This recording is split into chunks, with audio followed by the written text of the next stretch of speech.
Hey y'all, this is your girl Michaela Renee, all day, every day. Today I wanted to show you guys how to make a basic decoction. Now, you know what? There are a variety of ways that we can maximize the benefits of herbs and consume them in a safe and healthy way. One of those ways is to make a decoction. I was riding around yesterday, running a lot of errands, and I guess that we were on the go, so we were eating in the car, me and my 1-year-old. So he kind of spit up a little bit, and I was like, okay, he's probably jumbled to and fro. His stomach might be a little upset. So I said, okay, when I get home, it's gonna be late. So in the morning, I'm gonna make him a decoction because he'll be asleep by the time we get home. This was yesterday. So I'm making the baby a decoction this morning, and it's gonna be infused with everything that'll be great for his upset tummy. Now keep in mind that you can use all kinds of herbs as long as they are safe for consumption. And one of the most important things that you have to remember about this decoction or any infusion that you make is that you need to respect and have knowledge of the potency of every herb that you use, because you don't want to overdose. That would defeat the purpose. So let me get started and show you guys right now how to make this decoction. Okay, the first thing that we're gonna do is fill a pot up with hot water, and as you see, we have it on high. So we're gonna bring this water to a boil. Just to let you know, how much water you use depends on how much of a decoction that you wanna use and how much herbs you're willing to put inside of the water in order to make it very potent. So for me, I'm using about 2 cups of water because I gotta let it simmer for 20 minutes, which we'll get to, and some of the water is gonna evaporate, but I want enough for his sippy cup. So here we have just about 2 cups of water in a small pot on high. So we're gonna bring this to a boil and I will show you the next step. Okay, now that our water has come to a boil, we are ready for the next step. Now, since this decoction is actually for an upset stomach, I'm gonna use every herb that I can think of that is tasty for a baby and will help with his upset stomach. So the first thing I'm gonna do is put a spoonful of anise seeds. And just a little background on the anise seed, it has a mint flavor and it was traditionally used by Romans primarily as flavoring, but it has also been used by the Mayans and Spanish people and people in South America for the digestive system, okay? So this is gonna help with if you have colic, bloating, gas, and your digestive system. So basically the anise seeds is a digestive aid. Next, I am going to add 1 heaping spoonful of ginger root powder.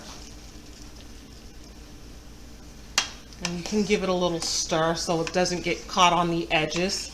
And we still have it on high while we're adding. Now I can already smell the ginger. Oh my gosh, it smells so good. But to that, I'm going to spice it up a little bit more by adding some papaya leaf enzyme, which is actually inside of my Dr. Sebi inspired full body detox tea. And it is wonderful as a digestive aid. It has so many properties. Do your research on papaya leaves.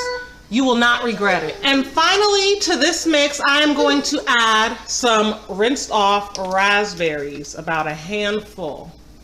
And that is really gonna set it off. So we have the anise seeds, which gives it that minty flavor. We've got some ginger root powder, which is excellent for everything stomach related. We also have some papaya leaf enzymes, and we have the raspberry. So basically we're gonna let it sit. The heat is on high, but we are going to turn it down and let it simmer for a little while, about 20 to 30 minutes, and that will be great. So what you're gonna do is just cover this pot with a top.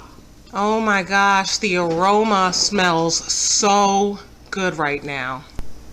Now, as our decoction is actually simmering for 20 to 30 minutes with the top on there, now, as our decoction is simmering with the pot covered, for 20 to 30 minutes, I thought it would be important to come to you and let you know the benefits of a decoction versus just throwing a tea bag into some water. When you throw a tea bag into some water and let it sit for 2 minutes or so, and then stir it up and drink it, you're not really engaging the herbs in the water. Thanks for that.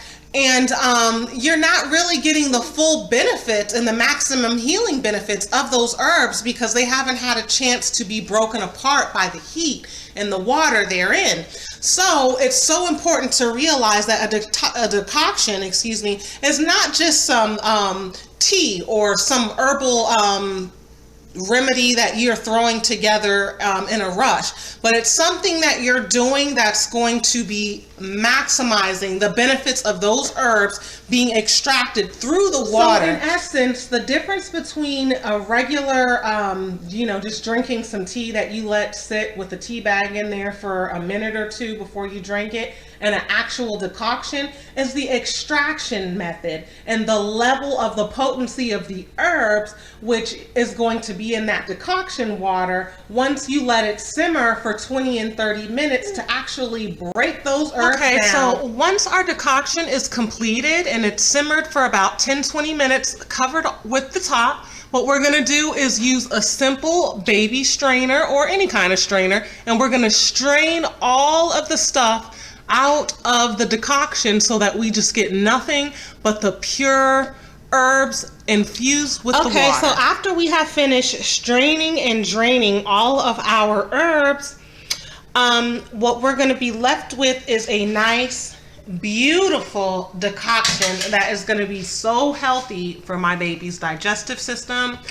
And here I don't have any agave, but what I do have is some honey straight from Texas, made here in Big Texas, and I love it. So I'm just gonna add a little. It's not even a full spoonful, and I'm going to give it a little stir.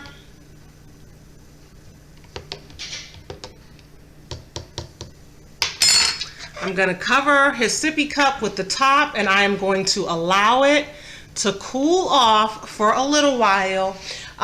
Just until it's room temperature, in which I'm going to give it to him, and he is going to love me for it. Here, be quiet.